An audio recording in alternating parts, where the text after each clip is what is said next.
Aleluia. A graça e a paz do Senhor Jesus. Quantos tiveram um dia abençoado no Senhor? Que bom. O Senhor é bom. Aleluia. Vamos prosseguir. Nós temos compartilhado uma palavra desde sexta à noite. Tivemos um tempo precioso hoje pela manhã. A gente queria ficar 2 horas, mas acabou ficando quase 3, mas foi bom. Foi um tempo precioso. No último dia, eu sempre falo isso, então vamos lá. E é de coração, e é também com compaixão. Eu não vou pedir que levante a mão, mas se você é membro desta igreja, você congrega aqui, e o seu pastor te convocou para estar aqui na sexta-feira e no domingo pela manhã, e você não veio, nunca mais faça isso. Você está errado.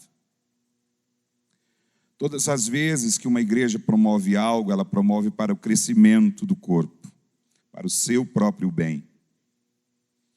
Eu não digo por mim, eu digo por você e pela sua alma. Nunca mais faça isso.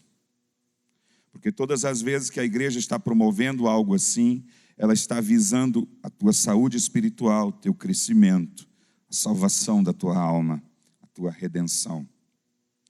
Então, eu entendo e eu sei, eu também sou pastor de igreja local. E eu sei que tem pessoas que gostariam muito de estar na sexta, de estar hoje pela manhã, mas de fato não podiam. Mas eu sei também que tem aquelas pessoas que podiam estar e não estiveram. E se alguém for perguntar, vai ter, claro, uma boa desculpa. Mas o fato é que não veio porque não quis. Então não faça mais isso. Repito, digo isso com compaixão, com amor, mas digo isso porque é uma verdade que precisa ser dita. Amém? Continuamos amigos, irmão em Cristo, vamos morar no mesmo céu, mesmo jeito. Agora, olha para quem está do lado e diz assim, não faça mais isso não. Fala assim, isso é feio. Né? Coisa feia, tá? Não se repita mais. Amém? A gente vai assim meio sorrindo, mas, né?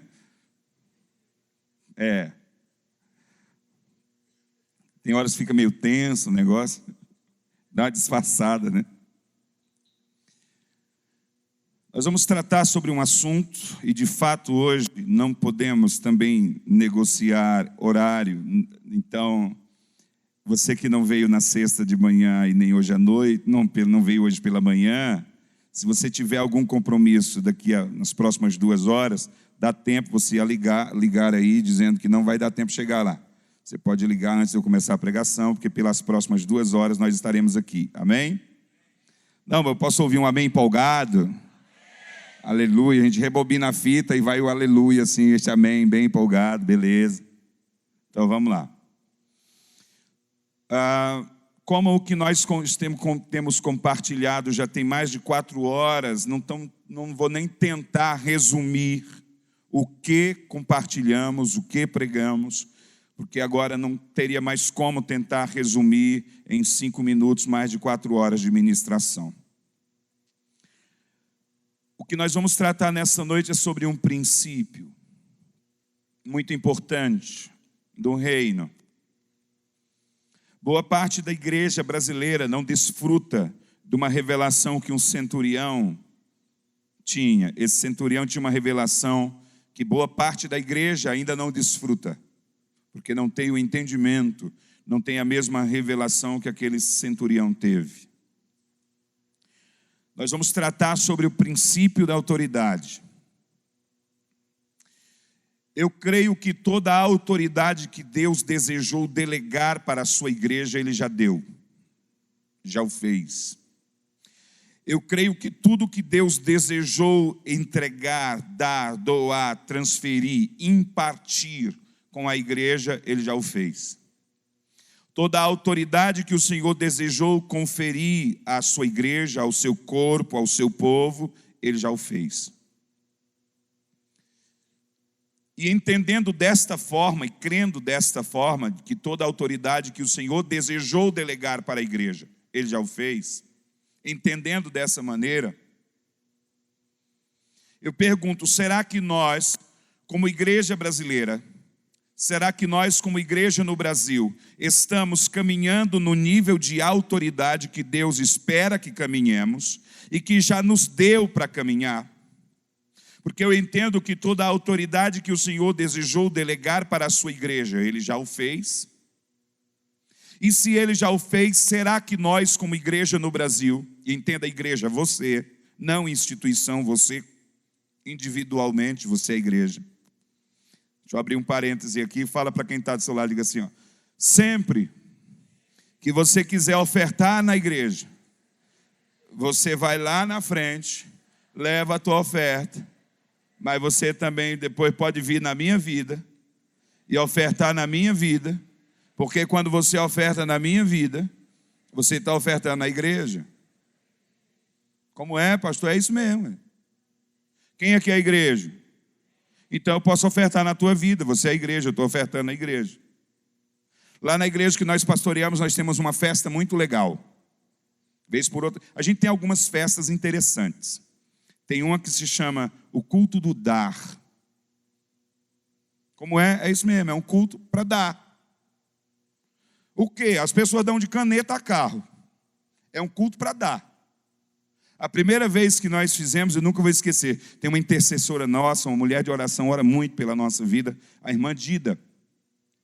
E a irmã chegou depois daquele culto, pastor, eu fiquei tão triste, eu levei 3 presentes e eu não recebi nada. Eu digo, irmã, a senhora foi no culto errado. Não era o culto do receber, era o culto do dar. Não era receber, é o do dar. A gente tem uma outra festa muito interessante. Se chama A Culpa é Minha. É um dia todo de programação, os louvores, as ministrações serão em cima deste tema. A culpa é minha. Bem interessante. Mas vamos lá, fecha parênteses, vamos prosseguir. Pensando dessa forma, se toda a autoridade que o Senhor desejou delegar para a sua igreja, Ele já o fez. Pergunto, será que nós como igreja no Brasil estamos caminhando no nível de autoridade que Deus espera que caminhemos e que nos deu para caminhar? E se nós como igreja no Brasil não estivermos caminhando no nível de autoridade que Deus nos deu para caminhar e espera que caminhemos, e se nós não estivermos caminhando nesse nível de autoridade, por que não então? Tem pessoas que falam com muita alegria, o Brasil tem 40% de evangélicos. Irmão, eu tenho uma vergonha tão grande quando eu escuto isso. Você não tem noção. Por quê? José sozinho, só ele e mais ninguém, conseguiu transformar a nação do Egito, a maior nação da terra, de sua época. Ele sozinho consegue transformar uma nação. E 40% de uma população que se diz evangélica, 40% dessa nação não consegue mudar uma cidade. Eu tenho vergonha quando eu escuto alguém dizer 40% do Brasil hoje é crente. Como, irmão? Que qualidade de crente é essa, pelo amor de Deus? Como? Se toda a autoridade que Deus desejou dar para a sua igreja, Ele já deu, Ele já delegou, mas será que nós estamos caminhando no nível de autoridade que Deus espera que nós caminhemos? Não que, por exemplo, não que sinais como curas ou algo assim seja o único exemplo ou demonstração de autoridade, mas vamos lá. Tudo bem que Jesus falou isso para os discípulos, para os apóstolos, ok, beleza. Mas ele chegou para os apóstolos e disse, olha, quando vocês chegarem numa cidade, cure os enfermos que lá estiverem. Hoje em dia, as pessoas invertem a Bíblia. Como? Ei, disse que em canto fulano de tal aconteceu um milagre, vamos lá. Aí é os crentes correndo atrás do milagre. Não disse que em canto fulano de tal, se você for, o milagre acontece. Me diga, pelo amor de Deus, aonde foi que já viu isso na Bíblia? Porque o que está escrito é, os sinais, vem atrás, os sinais seguirão os que creem. Não é os que creem vão atrás dos sinais, não. Os sinais têm que seguir os que creem. Agora, este seguir dá uma ideia de que os que creem estão indo, estão em movimento. Quer ver milagre? Vai, cumpre o ID. Você vai ver Deus fazendo coisas extraordinárias. Os sinais seguem, não é para o crente seguir sinais. Eu já orei por pessoas que ressuscitaram e que hoje não estão na igreja adorando a Deus não, meu irmão, porque sinal não transforma ninguém. Ressuscitou, está lá o médico, diagnóstico, morte, morreu. E hoje não está na igreja não, porque sinal não transforma ninguém. De 10 leprosos, um voltou para agradecer, só um. E os outros? Não, tá beleza. Pular o carnaval e vamos lá. Será que nós, como igreja brasileira, ainda não comecei a pregar, ainda estamos naquela linha de raciocínio? Será que nós, como igreja no Brasil, estamos caminhando no nível da autoridade que Deus espera? Vamos então para um texto bíblico, por favor. Eu gostaria de ler Lucas 7. Você que está fazendo suas anotações, você pode anotar Mateus 8, do 5 ao 10, mas eu gostaria de ler Lucas 7, do 1 ao 10. Você anota também Mateus 8, do 5 ao 10. É o mesmo episódio dito, um pouco diferente, é a mesma narrativa. Eu quero ler Lucas 7, do 1 ao 10. Jesus é convidado a ir na casa do centurião. Tem um episódio interessante aqui. Lucas 7, a partir do versículo 1, está escrito: havendo concluído suas instruções aos discípulos e ao povo, Jesus entrou em Cafarnaum. E o servo de um centurião, a quem este muito estimava, estava doente, à beira da morte. O centurião havia ouvido falar de Jesus e por isso lhes enviou alguns líderes religiosos dos judeus. Marca essa parte aí, líderes religiosos dos judeus, primeiro grupo. Pedindo que fosse curar seu servo, então aproximando-se de Jesus, apelaram-lhe com muitas súplicas: este é um homem que merece que lhe concedas esse favor, pois trata o nosso povo com elevada consideração, e ele mesmo construiu a nossa sinagoga. Então Jesus seguiu com eles, mas ao chegarem nas proximidades da residência, o centurião enviou-lhes alguns amigos. Marca essa parte aí, alguns amigos, é o segundo grupo que foi até Jesus, para lhes entregarem a seguinte notícia: Senhor, não te incomode, porque sei que não sou digno de receber-te sobre o teto da minha casa, por isso nem mesmo me considerei merecedor de ir ao teu encontro, mas ordena com uma só palavra e meu servo será curado. Pois eu também sou homem sujeito à autoridade, tenho soldados sob meu comando, mando a um vai e ele vai, mando ao outro vem e ele vem, e o meu servo faz isso e ele faz. Ao ouvir essa declaração, Jesus muito se admirou dele, preste atenção. Jesus muito se admirou dele, o negócio era sério, porque foi algo que impressionou o próprio Jesus. Voltando-se para a multidão que o acompanhava, exclamou: asseguro-vos que nem mesmo em Israel eu encontrei uma fé como esta. E aconteceu que os homens que haviam sido enviados retornaram para a casa do centurião, e ao chegaram lá, encontraram o seu servo totalmente curado. Amém? Ok. Mantenha seus olhos aqui um instante, por favor. O escritor do Evangelho de Mateus diz que Jesus foi até o centurião. Lucas vai dizer que ele não foi. Não há contradição na Bíblia. Então, olha aqui um instante, por favor. Por que está escrito assim?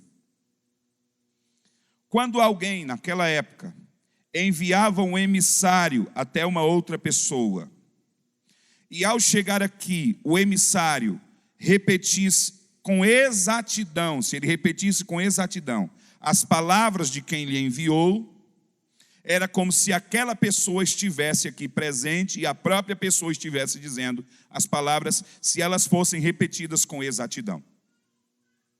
O centurião era um cidadão romano, não era um judeu de nascimento. Embora não sendo um judeu de nascimento, ele tinha uma revelação muito profunda, que parte da igreja no Brasil não desfruta ainda hoje. E você só desfruta daquilo que você conhece. Um outro parêntese aqui. Até que nós estávamos na mesa do almoço, eu estava falando, eu digo, quando eu comecei a pregar, eu tinha uma preocupação com o que as pessoas estavam sentindo. Principalmente ao meu respeito, enquanto eu ficava pregando. Então, eu ficava preocupado, muitos anos atrás, se a pessoa estava gostando ou não, até dizia frase de efeito, para mexer com a emoção das pessoas. Há muitos anos, eu não me preocupo com o que você está sentindo, ou com o que alguém esteja sentindo enquanto eu prego. Se você vai se emocionar ou não, chorar ou não, vibrar ou não, não me preocupo com isso. Há muitos anos. Porque eu não me preocupo se você sente. Porque aquilo que você sente, você pode esquecer. Eu me preocupo que você entenda. Como assim aquilo que você sente, você pode esquecer? Sim. Primeira namorada, pergunta a turma aí depois que já passou do 4.0, por exemplo. Primeiro namorado, primeira namorada, eu vou te amar para sempre, você é meu amor, desenha coraçãozinho, faz aquela flechinha, escrevia na cadeira do colégio, se você eu não vivo, eu morro, você é a razão do meu viver. Depois que os cabelos vão ficando brancos, pergunta aí se ainda lembra como era o nome da criatura, lá lembra mais como é que foi? Porque aquilo que você sente, você pode esquecer. A minha preocupação é se você entende, porque aquilo que você entende, você nunca esquece. Eu não prego para que você no final esteja bem comigo. A minha preocupação é se no final você vai estar mal com você mesmo. Aí eu me preocupo. Como assim, pastor?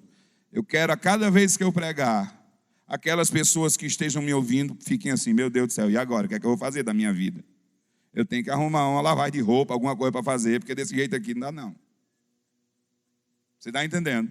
Eu não prego para você no final estar bem comigo. Eu quero que você esteja mal com você mesmo, para que o Espírito Santo produza a obra que Ele deseja produzir na sua vida. Amém? Então, o centurião tinha uma revelação e ele sabia que Jesus também tinha. Ele envia 2 grupos de pessoas.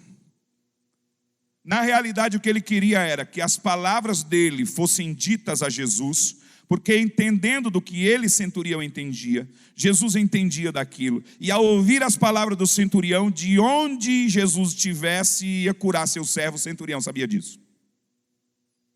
Então, embora não fosse um judeu de nascimento, que tinha responsabilidades com a lei judaica, ele não era, mas por preservação e zelo pela lei, ele mandou o seguinte recado: Senhor, eu não sou digno de te receber sobre o teto da minha casa, por isso eu mesmo não me achei digno de ir ter contigo. Por quê? Ele não era um judeu, e ele sabia que Jesus era um rabino, um rabi, um mestre, e segundo a lei, uma pessoa, ao entrar na casa de um impuro, ele corria muitos riscos de se tornar impuro como judeu. Até sentar numa cadeira, que uma mulher tivesse sentado naqueles dias, estando na sua regra, alguém corria o risco de ficar impuro, segundo a lei.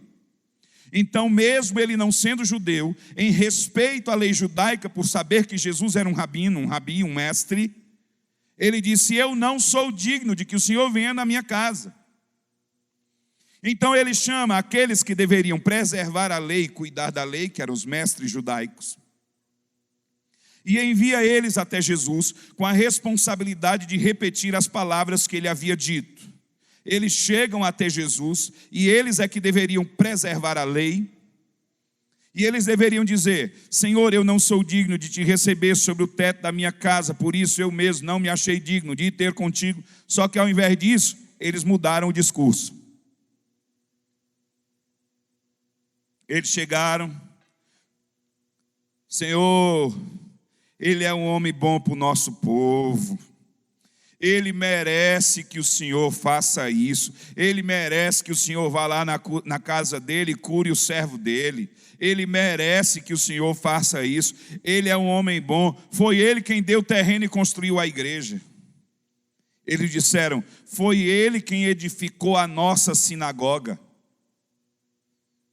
Mas não era isso que o centurião tinha dito. O centurião entendia de um assunto que ele sabia que Jesus também entendia. E se as palavras dele fossem ditas para Jesus, Jesus, ao ouvir, ia curar seu servo de onde estivesse. Porque Jesus tinha a mesma revelação que o centurião tinha. Só que eles chamaram para ir lá na casa do centurião, mesmo eles sabendo que Jesus poderia ficar impuro. Segundo a lei, porque Jesus era um judeu praticante da lei. Jesus não tinha problema com isso. Por quê? Segundo a lei dizia que ele não podia tocar numa mulher com fluxo de sangue, e a mulher tocou nele. Ele não poderia tocar num morto, e ele tocou num morto, filho da viúva de Naim. Mas se a lei dizia que não podia fazer, por que ele fez? Ainda tem aqueles pregadores, né? Estudiosos, que vão dizer: não, mas ele não tocou no morto. Ele tocou na maca, não, ele meteu a mão mesmo lá no cabeça lá do defunto, sei lá onde, e tocou no defunto e pronto. Não tinha problema com isso não. Não podia tocar no leproso, tocou no leproso. Por que ele não tinha problema com relação a isso? E ele não tinha problema de ir lá na casa de um impuro? Por uma seguinte razão. Olha para quem está do seu lado e diga assim: eu tenho uma boa notícia e uma notícia que não é tão boa. Qual que você quer primeiro? Vamos lá. Fala assim, ó, sabe a lei do Antigo Testamento? Tem mais de 600 leis e mais de 6.000 preceitos. Se você não cumprir, você não se salva. Como é, pastor? Olhe para cá. Olhe para mim. Se você não cumprir a lei, você não se salva. Pastor, pelo amor de Deus. Calma, gente, vamos com calma. Diga aí. O seu irmão diga: se você, depois nós tudo vamos entender, mas diga agora primeiro. Diga: se você não cumprir a lei, você não se salva. Por que não, irmão?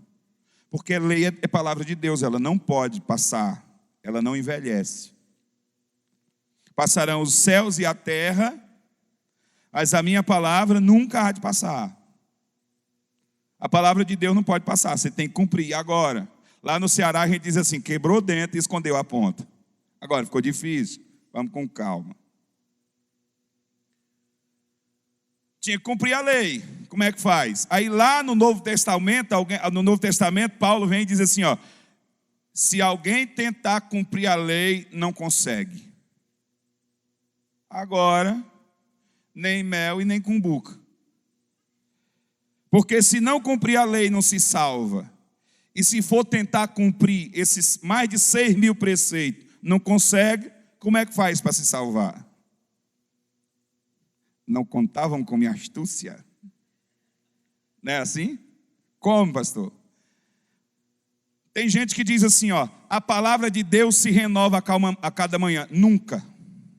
A palavra de Deus não se renova, porque ela não envelhece, ela é a mesma eternamente. A única coisa que se renova é a misericórdia do Senhor a cada manhã. Não que a sua misericórdia não tenha o poder de ser eterna, mas é a nossa necessidade de misericórdia, é que a cada manhã nós necessitamos, e para nós não sermos consumidos, Deus renova a sua misericórdia sobre a nossa vida a cada manhã. Não que a sua misericórdia não tenha o poder de ser eterno, mas nós necessitamos da misericórdia de Deus a cada manhã, e por causa disso a misericórdia se renova para que nós não sejamos consumidos. Mas a sua palavra não pode ser renovada, porque ela não caduca, não envelhece, ela de eternidade a eternidade tem o mesmo efeito, o mesmo poder de eternidade a eternidade. Ela não tem necessidade de se renovar, porque ela não se desgasta. Ela é eterna. Fala para quem está do seu lado, fala assim: então tem que cumprir a lei, não tem jeito. Mas se for tentar, ninguém consegue. Agora vamos lá. Jesus não veio para abolir a lei, não veio para anular a lei, não veio para caducar a lei, ele veio para cumprir a lei. Jesus é o próprio cumprimento da lei. Pergunta aí para quem está do seu lado, fala assim, quer saber como é que eu vou me salvar? Fala assim, eu tenho Jesus. E se eu tenho Jesus, eu tenho toda a lei cumprida em Jesus. E se Jesus está em mim, a lei agora está cumprida em mim. E se eu cumprir a lei, eu posso ser salvo. Agora você pode ser salvo. Porque quando você tem Jesus, você tem aquele que é a lei cumprida, é o próprio cumprimento da lei. Agora você cumpriu toda a lei de Deus. Em Cristo Jesus ela foi cumprida. Agora você tem a lei sendo cumprida, agora você pode ser salvo. Porque a palavra não poderia ser anulada. O centurião sabia disso, Jesus sabia disso e os líderes religiosos não sabiam disso. Aí Jesus está indo lá na casa do centurião, problema nenhum. Quando ele está indo, eu posso deduzir. Por quê? Porque o centurião ainda não é a pregação em si, a gente chega lá, paciência. O centurião envia um grupo de amigos, certamente pessoas de sua extrema confiança, que ele tinha certeza que repetiriam com exatidão as suas palavras a Jesus, e tendo a revelação que ele tinha, ele sabia que Jesus também tinha, Jesus ia curar seu servo ao ouvir aquelas palavras. E aqui eu começo a pregar. Aqueles amigos chegaram e disseram, Senhor, eu não sou digno de te receber sobre o teto da minha casa, por isso eu mesmo não me achei digno de ir ter contigo, porque eu também sou homem que tem autoridade. Foi isso que ele disse? Não, ele não disse isso. Olhe para mim, por favor. Olhe para cá, depois você olha na Bíblia. Olhe para mim aqui um instante, para você entender porque os gestos agora são importantes, para ajudar a fixar.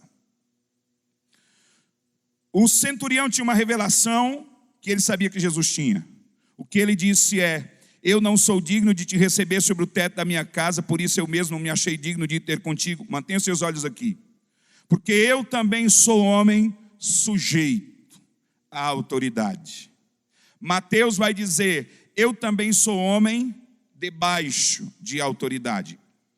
O que o centurião está dizendo é, eu também, da mesma forma que o Senhor, eu também sou homem que ando debaixo, sujeito à autoridade. E tenho soldado debaixo das minhas ordens. Eu digo a um vai, e ele vai. Digo a outro vem, e ele vem. O princípio da autoridade é, olhe para cá um instante, por favor. Isso aqui se resume o princípio da autoridade. O princípio da autoridade é, você carrega sobre você a autoridade de quem você se submete voluntariamente para obedecer. Você carrega sobre você a autoridade de quem você se submete voluntariamente para obedecer. Esse é o princípio da autoridade. Ninguém é autoridade. Ninguém é autoridade. A autoridade não é uma pessoa. Aqui no Brasil, você sabe com quem você está falando, se usa demais isso. Eu sou autoridade. Não, ninguém é autoridade. A autoridade não é uma pessoa. A autoridade é um elemento divino que nasce na verdade eterna. Este elemento divino é investido sobre uma pessoa, dependendo da função que ocupa ou circunstância que se encontra. Essas duas coisas. Não existe autoridade que não venha de Deus. Qual o nome do prefeito ou prefeita aqui da cidade? Jesus Abichedi. Enquanto o Senhor Jesus Abichedi estiver, não é faixa, é diplomado, como prefeito da cidade de Bragança, sobre ele está investido este elemento divino, que é a autoridade, está investido sobre ele.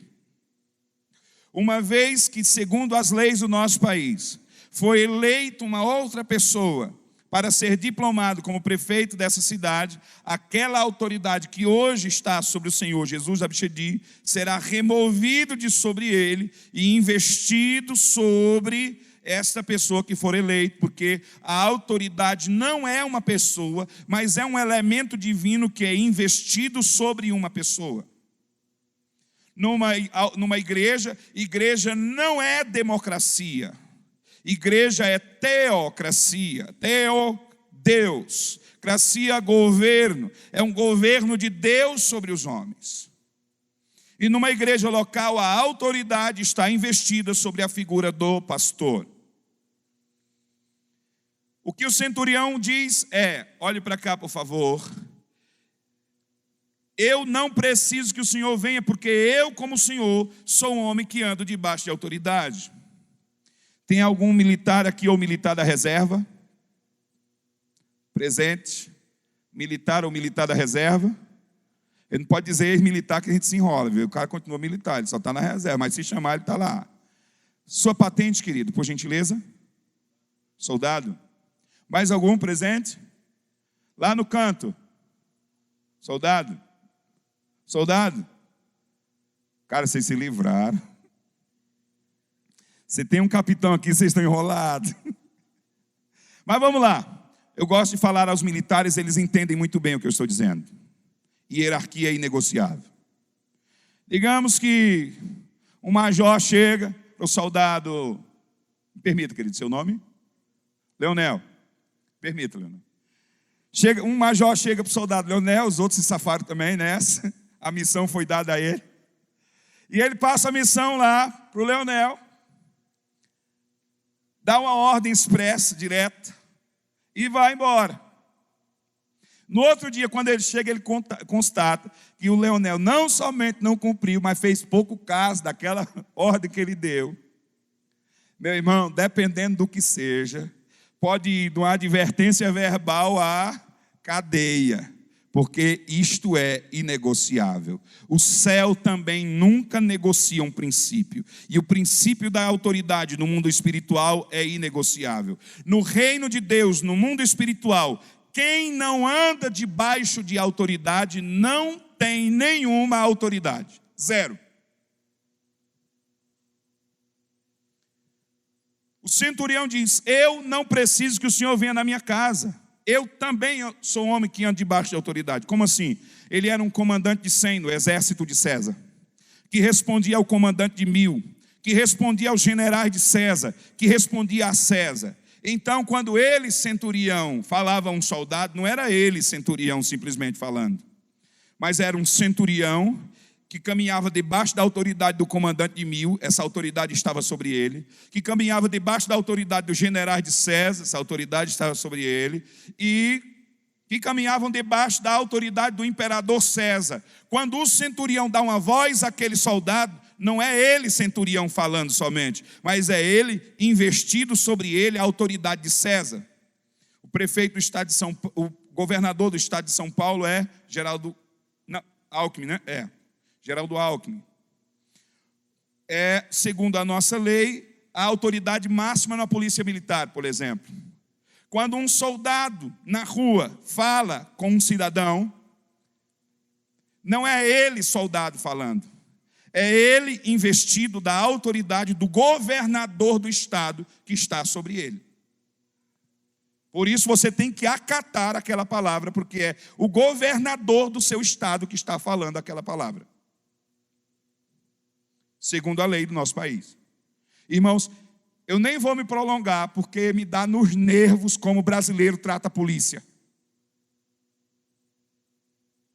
Vai andar nos Estados Unidos, diz duas coisas. Você só precisa ser duas coisas. Ou você ser um pastor, ou você ser um policial. Diz lá nos Estados Unidos, você é um pastor ou um policial. Para você ver como é que eles vão te tratar. Só falta te carregar no colo.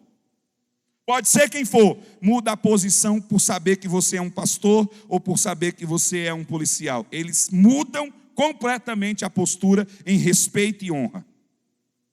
O brasileiro faz piada. Mas na hora não chama o Batman não, né? Chama quem? Chama a polícia. Chama o Homem-Aranha. Quando a coisa ficar feia para o seu lado, chama o Homem-Aranha. Irmãos, como nós temos sofrido nessa nação, porque essa nação não respeita a autoridade. O centurião diz: eu não preciso que o Senhor venha na minha casa. Eu também sou homem que ando debaixo de autoridade. Eu sei que a autoridade eu carrego sobre mim, porque eu sei que a autoridade eu me submeto. O que ele estava dizendo para Jesus é: eu sei quem é o Senhor. Eu sei debaixo de que autoridade o Senhor anda.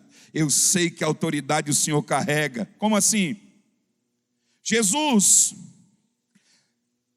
é filho de Maria, o homem Jesus.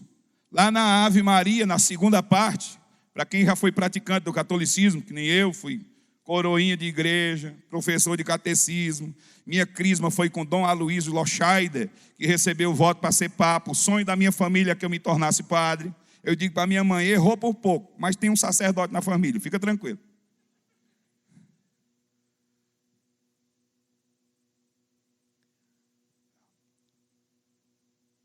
Quando o centurião fala com Jesus, ele está dizendo da autoridade que ele caminha debaixo. Ele sabia que a autoridade Jesus carregava.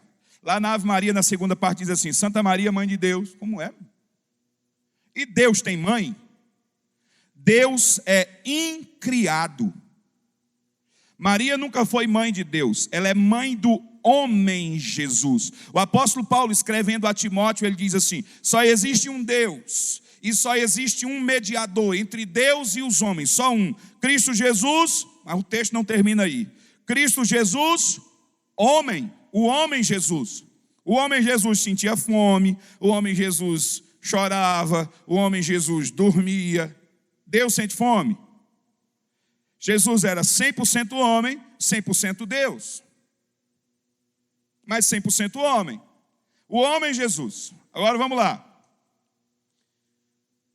Pergunto: lembra daquele episódio de Jesus no barco, dormindo? Soninho, beleza.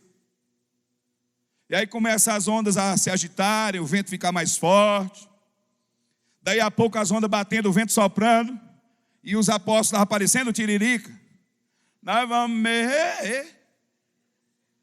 Foram lá: Jesus, o Senhor não se importa que nós pereçamos. Jesus levantou: geração incrédula, até quando eu tenho que suportar vocês? Vento, se cala. Mar, se aquieta. Pergunto, não responda verbalmente. Jesus falou ao vento e o vento se calou. Falou ao mar e o mar se aquietou. Ele falou como Deus ou como homem? Não responda verbalmente. Se você pensar assim: ele falou como Deus, vamos tudo para casa, estamos todo mundo perdido, não tem salvação para ninguém, e vamos para casa e acabou a brincadeira. Se você imaginar que ele falou como Deus. Por quê? Nada na obra da redenção Jesus poderia fazer como Deus. Ele era o cordeiro que tira o pecado do mundo, o cordeiro que precisava ser imolado. Por que o cordeiro? Olha lá. No Antigo Testamento, quando alguém pecava, aonde estiver o pecado, está escrito lá no livro dos Hebreus. No Novo Testamento, aonde estiver o pecado, ali está também a morte. E lá em Hebreus diz assim: quase todas as coisas se purificam com sangue. É esse texto que eu queria. Mas sem derramamento de sangue não há remissão de pecado. Então, no Antigo Testamento, alguém vinha puxando ali um cordeiro puro, sem mácula, sem quebradura, sem ferida. Ele tinha que chegar diante do sacerdote, sabendo que o pecado estava nele e ele ia morrer. Então ele colocava a mão sobre a cabeça do carneiro, simbolizando que estava transferindo a culpa do seu pecado para aquele carneiro. Colocava a mão sobre a cabeça. Na hora que ele colocava a mão sobre a cabeça do carneiro, o sacerdote pegava um cutelo e degolava o carneiro e ele morria sangrando. O sacerdote pegava aquele sangue, colocava sobre o homem e sobre as pontas do chifre do altar. E o sangue do cordeiro substituía e cobria a culpa do homem, substituía o lugar do homem. Mas aonde estiver o pecado está a morte. O homem ia morrer, colocou a mão sobre a cabeça do carneiro para transferir a culpa, então agora o carneiro morreu. Porque onde estiver o pecado, ali está a morte. Só que era ano a ano tinha que fazer isso. Agora não. Jesus um dia vai passando, João Batista olha e diz: eis o Cordeiro de Deus que tira o pecado do mundo. Quando Jesus estava lá na cruz, era o Cordeiro. Quando você confessa Ele como Senhor e Salvador da sua vida, é você colocando a mão sobre a cabeça do Cordeiro e dizendo: eu transfiro a minha culpa para Ele. Ele morreu no seu lugar, para que você não tivesse mais pecado. Então era o homem e o Cordeiro. Agora olhe para cá, por favor. Eu vou parafraseando. Olhe para cá, por favor. Olhe para cá. Sendo ele Deus, não usurpou ser igual a Deus, mas aniquilou-se, esvaziando-se. Foi obediente até a morte, morte de cruz. E lá no Getsêmani ele ora: Pai, se for possível, passa de mim esse cálice, mas não faça a minha vontade, mas faça a sua. Perguntavam a Jesus, questionavam a sua autoridade. Mateus 21. Se você estiver anotando, anote. Se não, não precisa folhear a Bíblia. Eu leio para você só para que você mantenha a atenção. Com que autoridade tu faz estas coisas e quem te deu essa autoridade? Perguntavam a Jesus. Mateus 28:18. Olhe para cá. Todo o poder me foi dado nos céus e na terra. Olhe para cá. Qual é o princípio da autoridade? Eu carrego sobre mim a autoridade de quem eu me submeto. Todo poder me foi dado, porque como homem ele se esvaziou nesta condição, sendo ele Deus, se esvaziou vindo como homem, e na condição de homem foi obediente até a morte, morte de cruz. Por isso, quando ele diz ao vento: vento se cale, mar se aquete, era um homem, mas não era somente um homem, era um homem que tinha se submetido completamente à vontade e à autoridade do Pai, e você carrega sobre você a autoridade que você se submete. O centurião diz: eu também, da mesma forma que o Senhor, sou um homem que ando debaixo de autoridade, portanto eu sei que a autoridade eu me submeto, e sei que a autoridade eu carrego sobre mim. Se eu disser a um soldado, ele vai, porque não sou eu falando, mas é César. Eu sei que o Senhor é um homem, mas é um homem que caminha debaixo da autoridade do Pai, e se o Senhor, de onde o Senhor estiver, disser ao meu servo para ele ser curado, não será somente um homem, mas um homem que está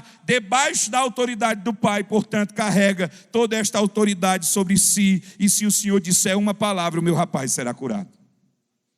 O centurião desfrutava dessa revelação. Anote, por favor, Mateus 3, do 13 ao 15. Vamos começar uma brincadeira um pouquinho diferente. Pergunto: Mateus 3, do 13 ao 15 é João Batista batizando nas margens do Rio Jordão. Quem era a maior autoridade presente em Mateus 3, do 13 ao 15? Falando de Jesus como homem, Jesus ou João Batista? Ah, pastor, nós estamos falando de Jesus, ué. O senhor vai dizer que a maior autoridade quem é? Me responda aí. Quem é a maior autoridade presente na margem do Jordão, em Mateus 3, do 13 ao 15? Nós estamos falando de Jesus, espera aí, vamos com calma. O céu nunca vai negociar um princípio, nunca. Jesus, como homem, tinha que se submeter à autoridade dos homens. Ele pagava o imposto, foi criativo. Pedro, vai ali buscar um peixe. Chegaram para Jesus: Senhor, o pessoal da secretaria da fazenda está aí na porta. Tem que pagar o imposto aí, o negócio está feio. Pedro, vai ali pegar um peixe, na boca do peixe tinha uma moeda exatamente para pagar o imposto. Mas Jesus pagava imposto. Jesus, como homem, andava debaixo da autoridade dos homens. Em Mateus 3, do 13 ao 15, falando de Jesus como homem, a maior autoridade presente ali é João Batista. E Jesus se submeteu à autoridade dele.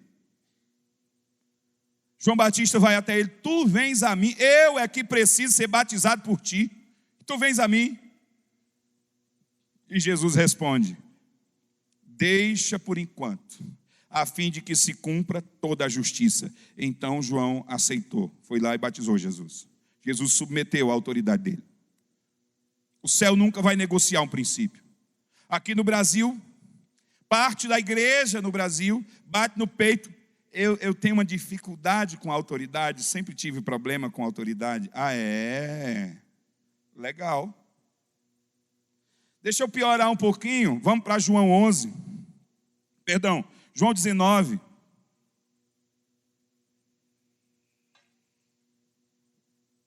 Versículo de número 11.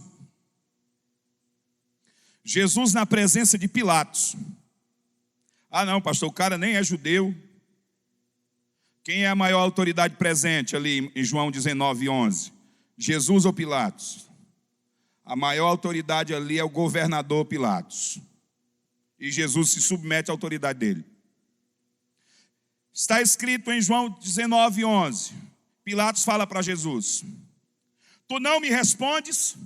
Tu não sabes que eu tenho autoridade para te soltar e autoridade para te crucificar? E Jesus então lhe respondeu: tu não teria autoridade sobre mim se de cima não te fosse dado. Mas Jesus não disse: tu não tem autoridade sobre mim, Pilatos. Jesus disse: tu tem porque te deram. Mas ele reconheceu que naquele momento Pilatos tinha a autoridade para soltá-lo e a autoridade para crucificá-lo, e Jesus se submeteu à autoridade de Pilatos. Por que parte da igreja brasileira não anda em autoridade? Porque você carrega sobre você a autoridade que você se submete. E parte da igreja brasileira tem extrema dificuldade de se submeter à autoridade, portanto, não carrega sobre si nenhuma autoridade, porque não se submete à autoridade. E ainda fala disso com orgulho.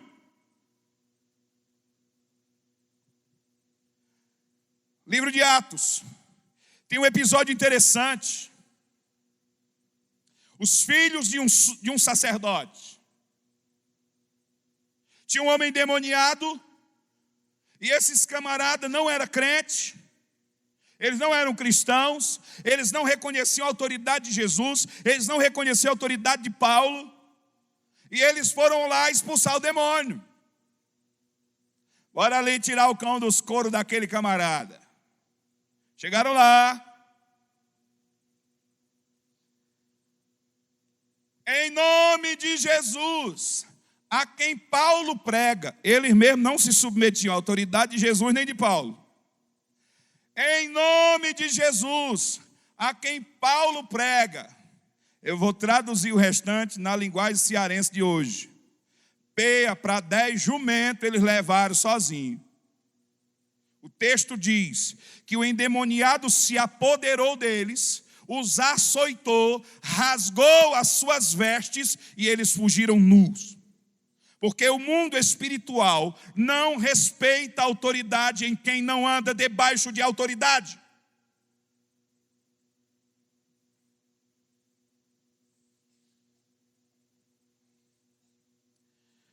Hoje nós vivemos um tempo em que as pessoas batem no peito. Vamos relembrar um pouquinho de sexta-feira, nessa parte. Me ajuda aí, olha para o lado. Pode ser que você conheça. Quando eu peço para falar, irmãos, é simplesmente por uma razão. Quando você fala, ajuda a fixar na sua mente, tá? Por isso, é só por isso. Olha para quem está aí do seu lado, se você tiver a liberdade, diga assim: posso lhe ajudar? O pastor quer que eu repita algo para você. Você vai impostar a voz, tá bom? Você vai repetir, você vai impostar a voz. Fala assim: da próxima vez. Ah, irmão, deixa eu fazer uma outra pergunta antes. Tentação é pecado? Não. Ser tentado é pecado? Não. Pecado é ceder à tentação. Jesus foi tentado?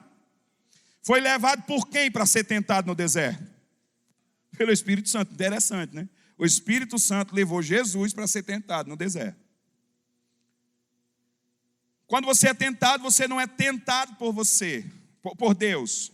Ninguém que seja tentado diga por Deus sou tentado, está escrito. Você é tentado pelas suas próprias concupiscências. Mas vamos lá, tentação é pecado? Não. Então, vamos lá. Olha para o irmão, prepara aí a voz, você tem que impostar a voz. Tá? Olha aí para o lado, fala assim, ei, da próxima vez que você presenciar alguém dizendo assim, agora a voz aí, eu não obedeço pastor, eu só obedeço Jesus. Fale aí, se a sua mão não fechar e coçar para você enfiar no comedor de rapadura dessa criatura, você não é crente. Pastor, não diga isso. Digo e digo de novo. Está falando sério, pastor? Muito sério. Se você não se sentir tentado, a mão ainda coçar um pouquinho, você não converteu direito ainda não. Irmãos, porque tem que parar nessa nação em que as pessoas difamam, falam mal contra a autoridade como se fosse a coisa mais normal da face da terra. O céu nunca vai negociar um princípio, nunca. Nunca, jamais. O céu nunca vai negociar um princípio. Jamais abra a sua boca para falar mal contra uma autoridade do reino de Deus, ainda que essa pessoa tenha caído e esteja na lama. Não cometa esta loucura, é a mais completa loucura. Pode ser que um pastor tenha caído, só que tem o seguinte, meu irmão, os dons e a vocação são irrevogáveis. O que Deus colocou sobre a vida dele é irrevogável. Irrevogável, não toque. Um dos maiores arrependimentos de Davi foi num dia em que Saul estava fazendo suas necessidades fisiológicas.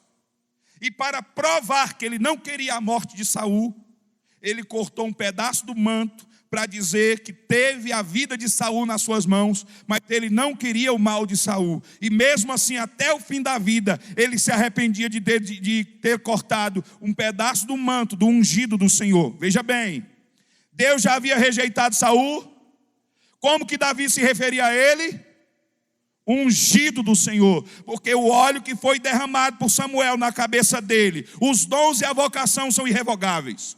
Nunca cometa a loucura de abrir a sua boca e falar mal.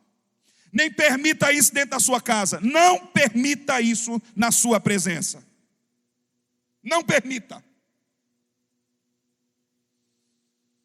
Não faça essa loucura. Epístola de Judas, versículo 9. Epístola de Judas, versículo 9.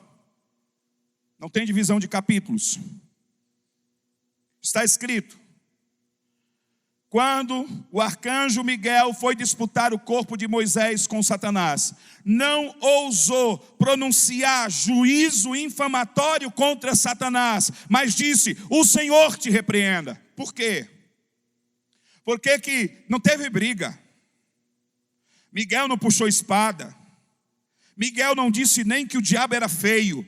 Por quê? Porque o céu não negocia princípio. Olhe para cá um instante, por favor. Mantenha seus olhos aqui um instante. Existem anjos, arcanjos, serafins, querubins.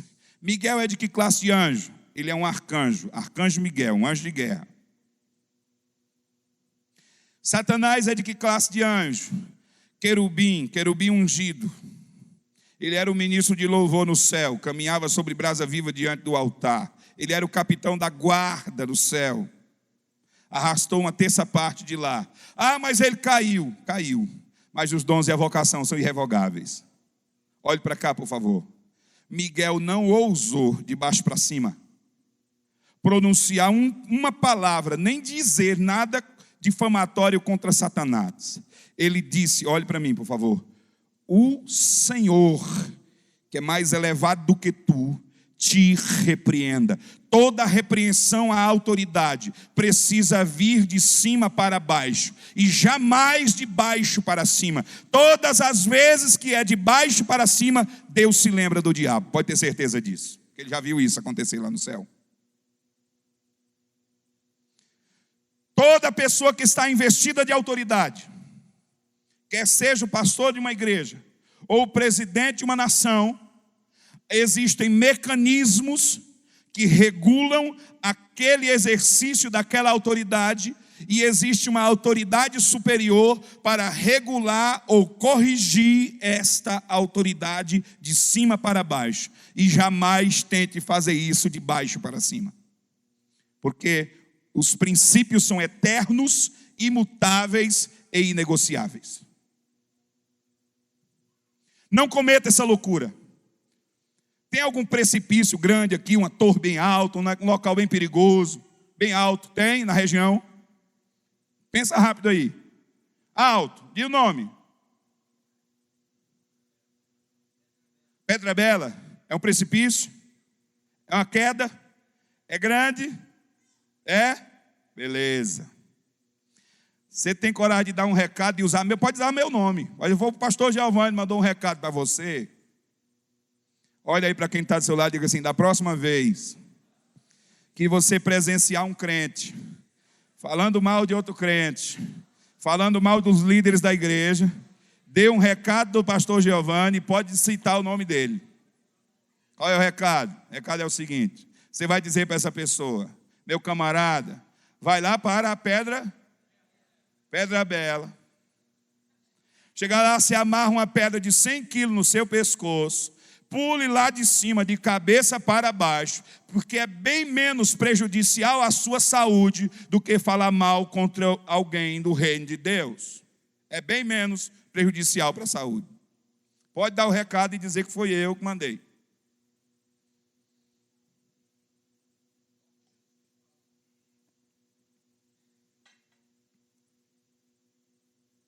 Você está entendendo?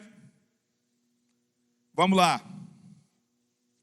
Dentro do princípio da autoridade, tem uma coisa que é autoridade delegada. Quem está investido de autoridade pode delegar da autoridade que lhe está investido. Por exemplo, se você tem uma empresa, ela é sua empresa. Sobre você, Deus investiu a autoridade para você exercer a autoridade sobre aquela empresa. Mas digamos que você quer saber de uma coisa: 2018 eu vou tirar um ano sabático. Eu não vou nem botar os pés dentro daquela empresa. E você pode nomear alguém ali para presidir aquela empresa, dirigir aquela empresa, e toda a autoridade sua você transferir para aquela pessoa, porque quem está investido em autoridade pode delegar da autoridade que lhe está investido. Gênesis 41, versículo 41. Faraó transferindo a autoridade dele para José. Está escrito: vês que te faço autoridade sobre toda a terra do Egito. Toda a terra. Está transferindo a autoridade. Porque quem está investido em autoridade pode delegar da autoridade que está investido.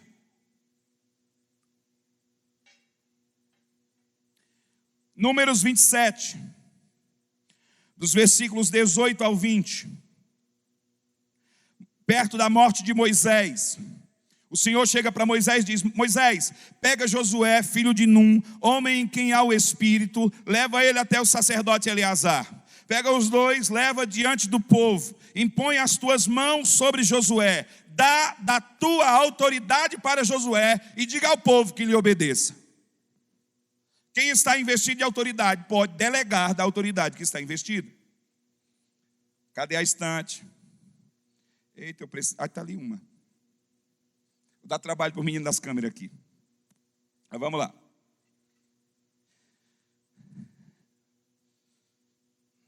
O pastor decide então delegar a autoridade. E a partir de agora, ele delegou a autoridade para essa estante. Ele vai liderar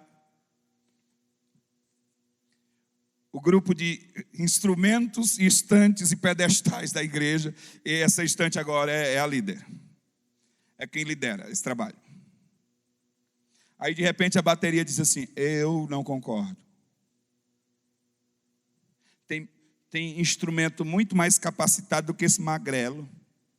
Além de tudo, baixinho. Olha o bullying, irmão, calma.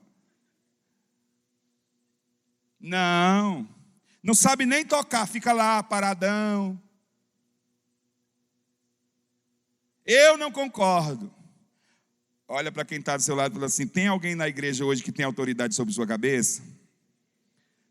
Você tem líder? A igreja que trabalha com célula, né, pastor? Pergunta assim: você tem um líder lá, né? Fala assim: é de Deus demais para a sua vida. Ah, pastor, eu não concordo. Ah, é? Problema seu. Problema seu, não é meu não. Não é do irmão, não é do teu líder, é seu. Pastor, não diga dessa maneira. Então vamos lá. Você não concorda? Oh, neném, deixa papai dizer uma coisa para você. Você tem que ficar bem com seus amiguinhos. Vai fazer diferença? Olha para quem está do seu lado, fala assim: ó, problema. Não, diga-me, pode dizer. Problema seu. Se você não concorda, compra corda, vende corda, laça boi com corda, qualquer coisa que você queira fazer com corda, contanto que você se submeta e obedeça.